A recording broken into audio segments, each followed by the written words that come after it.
के वर्मा अपने YouTube channel पर आप सभी का स्वागत करता हूं। आज अपन इस क्लास में अध्ययन करने वाले हैं वो 11th क्लास के किसी एक चैप्टर का, जिसमें से सबसे सरल जो सबसे छोटा सा टॉपिक है वो अपन आज शुरू कर देते हैं, जिसका नाम है सेट और हिंदी में इसे कहते हैं समुच्चय। दोस्तों, ये समुच्चय क्या चीज होती है? तो समुच्चय में आप कुछ वस्तुओं का संग्रह ले लेते हैं और उन्हीं संग्रह को अगर आप सही ढंग से परिभाषित कर सकें या उनके शब्दों की एक परिभाषा हो तो उसे कहते हैं समुच्चय। जैसे मैं आपको उदाहरण से इसकी डेफिनेशन तक पहुंचा देता हूं। उदाहरण में मान लीजिए आपने ले लिया कि एक ताश की गड्डी। अब आप बताइए कि ताश की गड्डी में कुछ कलेक्शन तो हो गया। कितनी ताशों का? इसमें 52 होती हैं, तो 52 ताशों का एक कलेक्शन हो गया है। अब इस कलेक्शन की एक परिभाषा है। सभी को पता है कि जितनी भी ताश होती हैं वो फिक्स होती हैं और 52 ताशों के अलावा उसके बाद आप नई चीजें उसमें कुछ शामिल नहीं कर सकते, उससे कम आप उसमें नहीं कर सकते। तो ये हो गया एक वेल डिफाइंड कलेक्शन। वैसे ही अगर मैं बात करूं कि भारत की नदियां, अब भारत की नदियां जितनी भी हैं वो फिक्स हैं, तो वो एक परिभाषित हो गया। दूसरी बात मैं इसमें शामिल करूं कि अंग्रेजी वर्णमाला के अक्षर, अंग्रेजी वर्णमाला के सारे जो अल्फाबेट्स हैं वो आपने शामिल कर लिए, तो वो भी फिक्स होते हैं। तो ये सुपरिभाषित संग्रह हो गया इसका। से संख्याओं में भी होते हैं। अगर संख्याओं में बात की जाए तो बहुत सारे होते हैं। रियल नंबर, नेचुरल नंबर, फिर होल नंबर। आपने ये सारी चीजें पढ़ रखी हैं। ये भी एक वेल डिफाइंड कलेक्शन होता है दोस्तों। तो समुच्चय किसे कहते हैं? कि एक ऐसा संग्रह जिसकी एक सही परिभाषा हो, सही अर्थ में परिभाषा हो, तो उस संग्रह को क्या कहते हैं? समुच्चय कहते हैं दोस्तों। समुच्चय की परिभाषा अगर आप नोट करना चाहते हैं तो आप नोट कर सकते हैं। समुच्चय की परिभाषा क्या होती है कि वस्तुओं का एक सुपरिभाषित संग्रह ही क्या कहलाता है? समुच्चय कहलाता है। और इंग्लिश में इसे कहते हैं a well defined collection is called set. देखिए दोस्तों, समुच्चय है वो किन्हीं भी आंकड़ों का है, वो एक साथ मिश्रण करने के बाद एक साथ इकट्ठे आपने आंकड़े ले लिए हैं तो वो एक समुच्चय बन जाता है। अब उसे लिखने का तरीका क्या रहता है? उसे रिप्रेजेंट करने के लिए हमें किस प्रकार का एक परफॉर्मा है वो तैयार करना पड़ता है। तो मैं बता देता हूं कि किसी भी समुच्चय को आप अंग्रेजी वर्णमाला की एक कैपिटल लेटर से लिखते हैं। जैसे मान लीजिए मैंने लिख दिया है उसमें ए कैपिटल लेटर।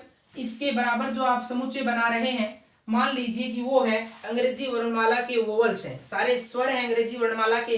तो वो आपने लिख दिया कि ए, ई, आई, ओ और यू, यही होते हैं। ये दोस्तों देखिए कि समुच्चय जब आप बनाते हैं तो उसमें सारे के सारे जो डेटा आपने लिए हैं उनका सभी का कलेक्शन है वो सेकंड ब्रैकेट के अंदर होना चाहिए। सेकंड ब्रैकेट यानी हिंदी में इसे बोलते हैं मंझला कोष्ठक। इस मंझला कोष्ठक के अंदर सारे लिख करके सभी अवयवों के साथ आप कोमा लगाएंगे। समझ में आ रही इतनी बात? ये आपका सेट है और इस सेट के अंदर जो एलिमेंट्स आ रहे हैं वो, इसके लिए ऑब्जेक्ट्स भी नाम आ सकता है, ऑब्जेक्ट्स, या इसको बोला जा सकता है एलिमेंट्स। उसके बाद इसको बोला जा सकता है मेंबर्स, यानी ये इसके सदस्य हैं। समझ में आ गई बात आपके? अगर इसमें से ऑब्जेक्ट्स नाम ले लिया जाए, एलिमेंट्स बोल दिया जाए या मेंबर्स बोल दिया जाए तो ये एक दूसरे के पर्याय हैं। ये सारे के सारे इसके क्या होते हैं? सदस्य होते हैं, जिनको कोमा के साथ मंझले कोष्ठक के अंदर लिखा जाता है। दोस्तों, ये है इस सेट का निरूपण। अब आपसे कहा जाए कि इसमें से ई है वो ए में रहता है तो इसे किस प्रकार से दर्शाया जाता है? तो दोस्तों, इसके लिए कि यूनान का वर्ड है एप्सिलॉन, ये इसका सिंबल होता है वो ऐसा होता है एप्सिलॉन का। और इस एप्सिलॉन का काम होता है कि बिलोंगिंग को दिखाना, यानी इसकी स्थिति को दिखाना। जैसे मैं कहूं कि ई है वो बिलोंग करता है किसमें? ए में। ये होता है इसको रिप्रेजेंट करने का तरीका। ठीक है? कैसे कि इसका ई है वो किसमें बिलोंग करता है? ए में। तो इसे पढ़ा भी जाता है क्या कि ई ए में है।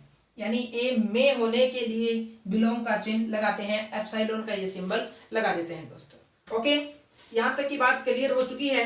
तो अब हम पढ़ेंगे सेट का रिप्रेजेंटेशन। अब हम पढ़ने वाले हैं रिप्रेजेंटेशन ऑफ सेट किस प्रकार से होता है। रिप्रेजेंटेशन ऑफ सेट है वो दोस्तों दो प्रकार से होता है, एक रोस्टर फॉर्म होती है, दूसरा होता है वो होता है समुच्चय निर्माण रूप। समुच्चय निर्माण रूप, एक सेट प्रिपरेशन होता है वो किस प्रकार से होगा और रोस्टर फॉर्म है वो किस प्रकार से होती है, दोनों बताता हूं। डेफिनेशन अगर आप लिखना चाहें तो लिख सकते हैं कि एक ऐसा सेट जिसके अंदर सारे एलिमेंट है वो सारणीबद्ध किए गए हो, यानी सभी एलिमेंट्स को दर्शाया गया हो किसी मंझले कोष्ठक के अंदर और सभी के साथ क्या लगा रखा हो, कोमा लगा रखा हो। अभी अभी हमने जो पीछे उदाहरण लिया था वोवल्स वाला, वो भी किसका उदाहरण था, रोस्टर फॉर्म का एग्जांपल था दोस्तों। ठीक है, रोस्टर फॉर्म में मान लीजिए मैं वही एग्जांपल फिर से ले लेता हूं कि ए ई आई ओ यू ये एक सेट है, तो ये कौन सा हो गया, रोस्टर फॉर्म हो गया इसका। दूसरी बात, तो इसे फिर समुच्चय निर्माण रूप में किस प्रकार से लिखते हैं, तो समुच्चय निर्माण रूप में इसे लिखने के लिए दोस्तों समुच्चय निर्माण रूप में सेट खुद नहीं दिया होता है, उसके एलिमेंट का प्रॉपर्टी दिया गया होता है, उसके एलिमेंट का आपको गुणधर्म दिया गया होता है दोस्तों। गुणधर्म में कैसे कि ये जो लिख रखे हैं इनका क्या गुणधर्म है, तो हम सभी जानते हैं कि ये अंग्रेजी वर्णमाला के वोवल्स हैं, स्वर है। तो मैं यहाँ पर लिखूंगा तो समुच्चय निर्माण रूप में हम लिखेंगे एलिमेंट्स की जगह एक्स लिखा जाएगा और बताया जाएगा कि एक्स क्या चीज है, तो आगे लिख देंगे कि एक्स एक अंग्रेजी वर्णमाला का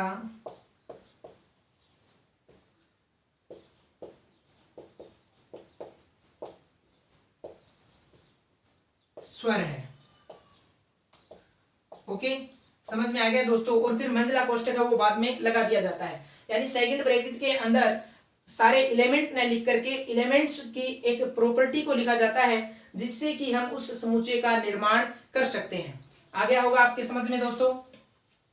वैसे ही मैं अगर यहां पर लिख दूं, सभी नाम लिख देता हूं कि मंडे,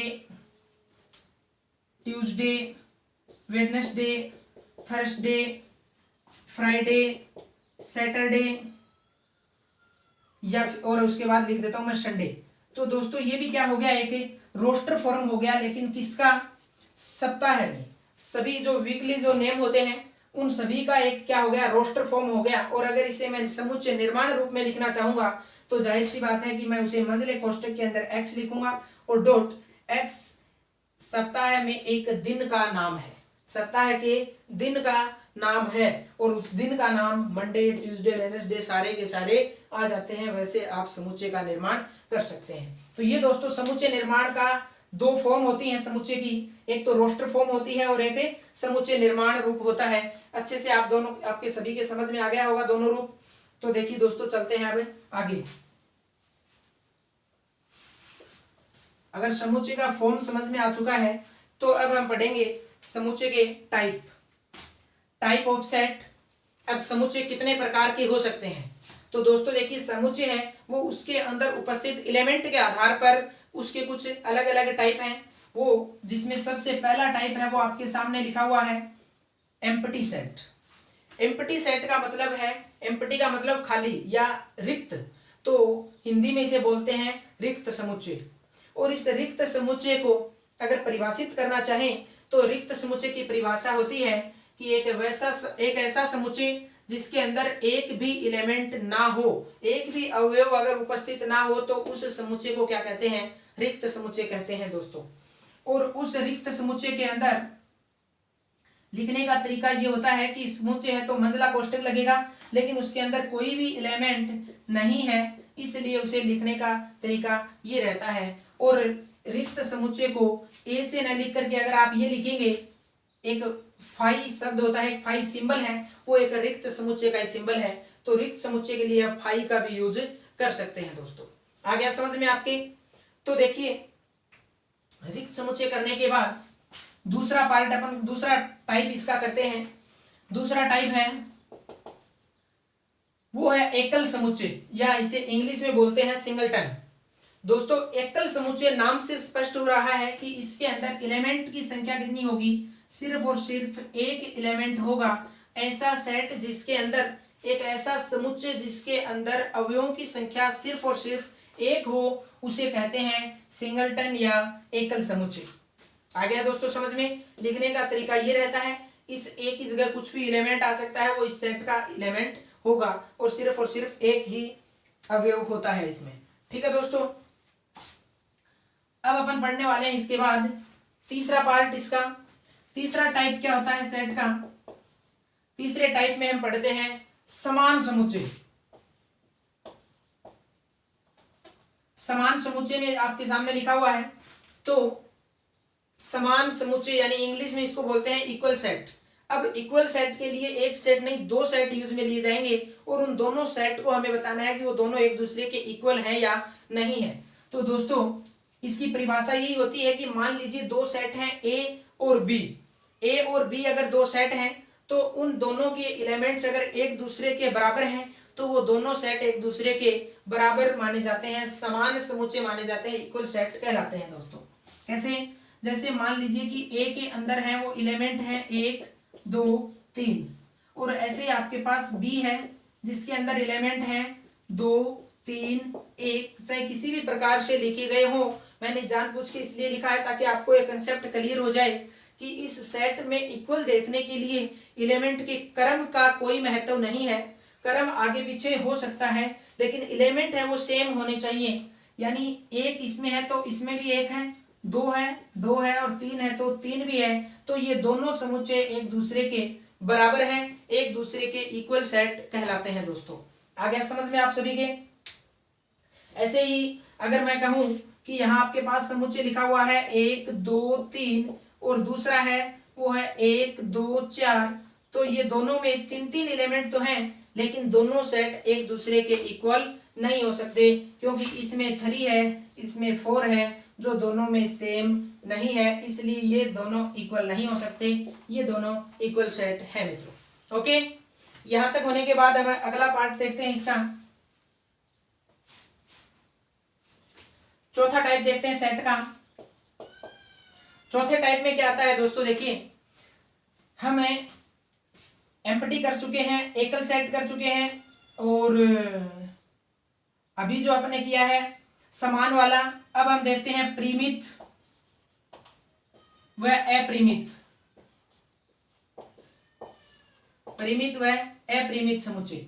तो दोस्तों देखिए परिमित और अपरिमित में क्या है, नाम से पता है और बाकी मैं इसका इंग्लिश में वर्ड बताऊंगा तो आपको और पता चल जाएगा सही से कि फाइनाइट एंड इनफाइनाइट।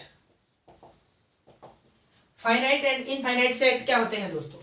देखिए ये भी पूर्णतः एलिमेंट्स की नंबर्स पर डिपेंड करेगा कि किसी भी सेट के अंदर अगर एलिमेंट्स की संख्या फाइनाइट है जिसको हम काउंट कर सकते हैं, नंबर्स को सभी को काउंट कर लें कि फाइनाइट है, तो दोस्तों वो फाइनाइट सेट कहलाता है। और अगर जिसके अंदर नंबर्स हैं वो इनफाइनाइट रूप से हैं, जिनकी कोई काउंटिंग नहीं कर पा रहे हैं, तो वो इनफाइनाइट समुच्चय या अपरिमित समुच्चय कहलाता है। फॉर एग्जाम्पल देखिए दोस्तों, मान लीजिए एक ए सेट है जिसको मैंने लिख दिया कि x, समुच्चय निर्माण रूप में लिख रहा हूं x, और x क्या है यहाँ पे? x है वो है 3 से बड़ा और 7 से छोटा। तो दोस्तों इसका अगर हम रोस्टर फॉर्म में लिखूंगा तो सीधी सी बात है कि x एक ऐसा एलिमेंट है जो 7 और 3 के बीच में है, यानी 4 हो सकता है, 5 हो सकता है और 6 हो सकता है, ना तो इससे कम ना इससे ज्यादा। यानी ए के अंदर सिर्फ और सिर्फ 3 एलिमेंट हैं, इसलिए हम एलिमेंट को काउंट कर सकते हैं, और काउंट कर सकते हैं तो वो कैसा सेट हो गया? परिमित सेट हो गया दोस्तों। ओके, ऐसे ही मैं बी की बात करूं तो बी एक सेट ऐसा सेट है जिसके अंदर जो एक्स एलिमेंट है वो एलिमेंट एक नेचुरल नंबर है, एक्स एक प्राकृत संख्या है।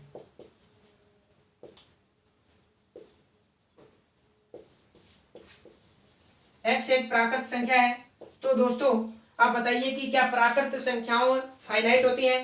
प्राकृत संख्याएं 1 से लेकर के अनंत तक चलती हैं, 1 to इनफाइनाइट। इसका मतलब ये फाइनाइट सेट नहीं हो सकता, आप इसे ऐसे लिख सकते हैं डॉट डॉट डॉट, इसका लास्ट पॉइंट आपको नहीं मिलेगा, इसलिए ये रूप है, ये जो बी समुच्चय है ये कैसा समुच्चय है, अपरिमित समुच्चय है दोस्तों।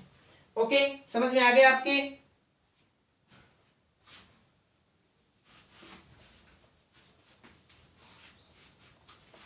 अगर कहीं कोई दिक्कत हो, दोबारा देखना हो तो आप वीडियो को रिवर्स करके देख सकते हैं, वीडियो को रोक करके देख सकते हैं दोस्तों।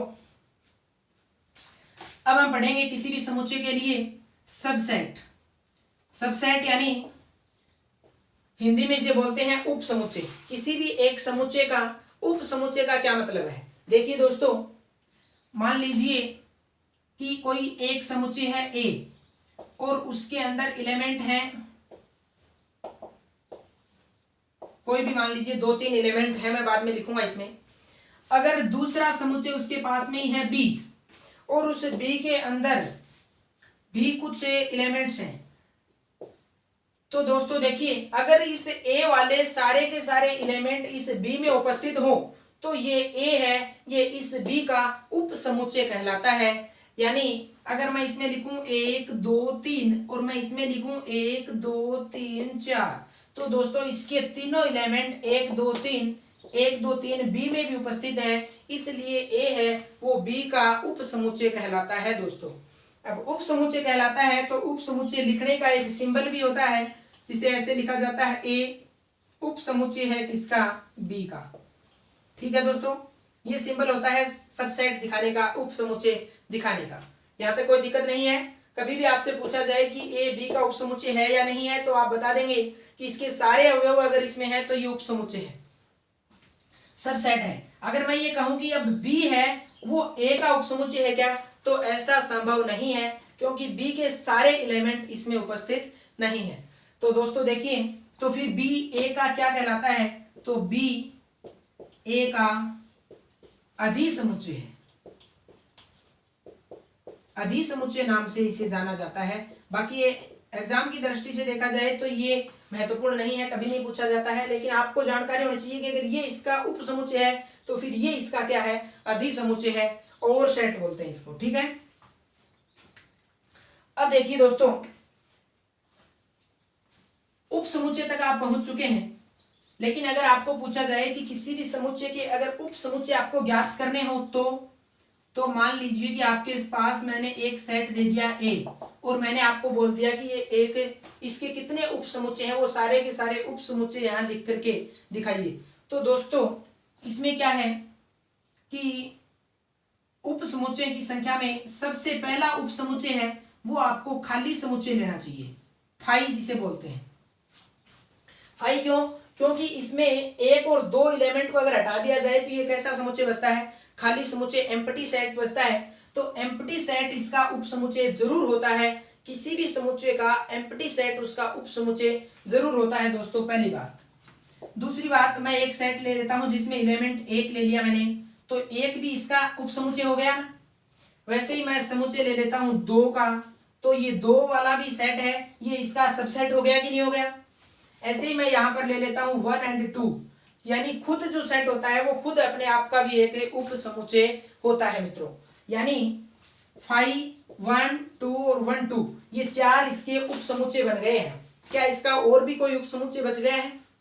अगर ऐसा आपको पता करना हो कि कोई और उप समुच्चय बच गया या नहीं बच गया, तो दोस्तों आसान सा है कि आप इसमें देखिए कि नंबर ऑफ एलिमेंट्स कितने हैं, ए के अंदर कितने एलिमेंट्स हैं, तो आपने काउंट कर लिया 1 और 2, कितने एलिमेंट हो गए टोटल 2। तो दोस्तों आपको 2 के ऊपर उसका नंबर ऑफ एलिमेंट्स जितना भी है वो पावर में लगा देना, और जो आपके पास उत्तर आए, जो आंसर आएगा वो ही उसका सबसेट का नंबर होगा, सबसेट की संख्या होगी। तो दोस्तों 2 की पावर कितनी लगाऊंगा, कितनी है हमारे पास 2, इक्वल आ गया कितना 4। यानी इस समुच्चय के 4 उप समुच्चय बन सकते हैं। वो 4 उप समुच्चय देखिए 1 2 3 और 4 बन चुके हैं, यानी इन चारों के अलावा इसका कोई और उप समुच्चय अभी नहीं बचा है। कोई दिक्कत तो नहीं होगी, समझ में आ गया सभी के कि उप समुच्चय ऐसे निकाले जाते हैं। तो दोस्तों इसके बाद मैं आपको बताने वाला हूं, अब इंपॉर्टेंट है पावर सेट। क्या है दोस्तों? Power set. अब पावर सेट कैसे निकालेंगे दोस्तों?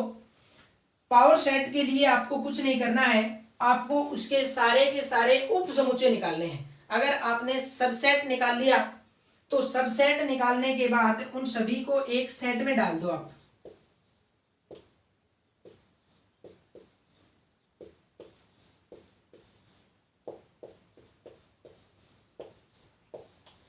एक नए सेट के अंदर सारे के सारे सबसेट को डाल दिया जाए, यानी ये set of subset is called power set. दोस्तों सभी सबसेट का एक सेट बना लिया जाए तो वो पूरा का पूरा सेट उस ए समुच्चय का घात समुच्चय कहलाता है या पावर सेट कहलाता है। पावर सेट को हिंदी में घात समुच्चय बोलते हैं। यहां तक किसी के कोई समस्या नहीं होगी।